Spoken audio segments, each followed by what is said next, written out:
Hi and welcome to That Tell. This is Rebecca Bautista, and we're going to be talking about the I don't want to track budget.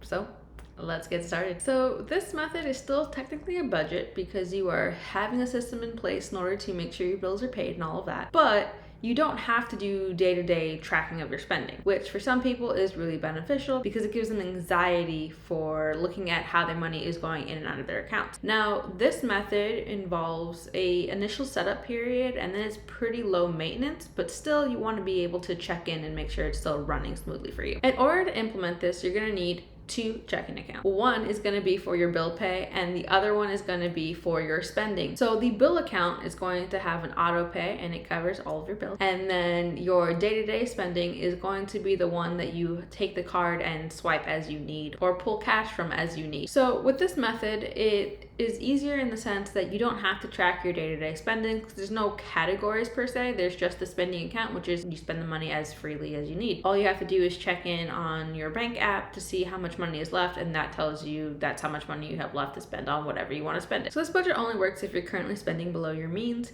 If you're already taking things and putting on your credit card and racking up debt, then I highly don't recommend this method. However, I have seen it be successful for some people because they are able to just check into one place, see how much money they have left, and then spend it as they go. But it requires the discipline of making sure you check the account in order to ensure you're not overdrafting. If you do want to go down this route of not tracking that day-to-day spending, I still highly recommend that you routinely check your bills because subscriptions can change. Your car insurance, for example, on the renewal could go up due to a factor that's not necessarily due to you, and you just want to make sure you're mindful of that so that way your bill account, which is set to be auto paid, doesn't overdraft. And just in general, I highly suggest that you have some checking buffers in both accounts because again, things can be variable and you want to ensure that your account is protected. All right, so your first step is to calculate all your bills, all your saving, all your investing that you do currently from your income. We are focusing on the net amount, which is how much you receive after taxes. Now, you always want to make sure that your bill account is funded. So there's a couple of ways to do this. The first one is if your employer allows, then you set up an automatic payment from that paycheck for all your bill portions to be put into one account and your spending to be put in your other account. The other one is you do your direct deposit directly into your spending account and then you transfer over the set amounts to the bill account. In order to make this work really well, you have to ensure that the auto draft pulls on the day that you get paid. Otherwise, you might see additional money in your spending account and think you are earmarked to spend it when you are in fact not. You could also do the reverse of this and have your money be direct deposited into your bill to pay and then just pull whatever is left over into your spending account. Another method that I've seen that's been highly effective but is not something that the average person can do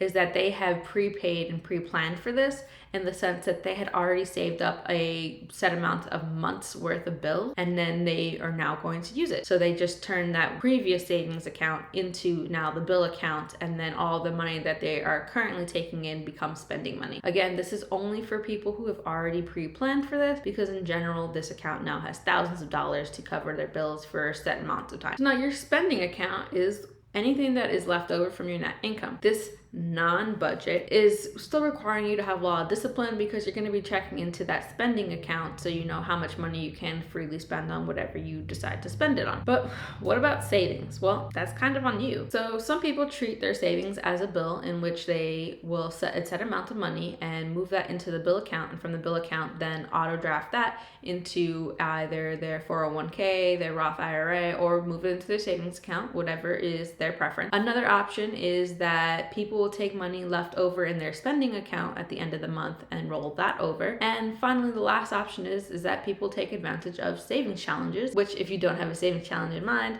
right up there is a video to a couple of easy saving challenges to incorporate into your life, and whatever money they save from those challenges is where they sock off into another place. So really the possibilities are endless. As always, personal finance is personal, so there's a bunch of different ways that you can tweak it to fit your lifestyle. This is a budget that is not really a budget, but kind of. It's still disciplined in the sense that you have a set amount of money put away to cover your bills, and then you have another set amount of money where you just spend whatever you want to spend it on, whatever you want to spend it, and you don't track it. Again, for certain people, this is beneficial because some people may have anxiety over tracking. Some people get really into like their spreadsheet. And so this method is easy if you can already stay within your means. All right, so if you found this video helpful, please do me a big favor, give this video a like, subscribe, hit that bell for notifications. If you have a friend that needs to know more about personal finance, please share them this channel. As always, I am happy to help.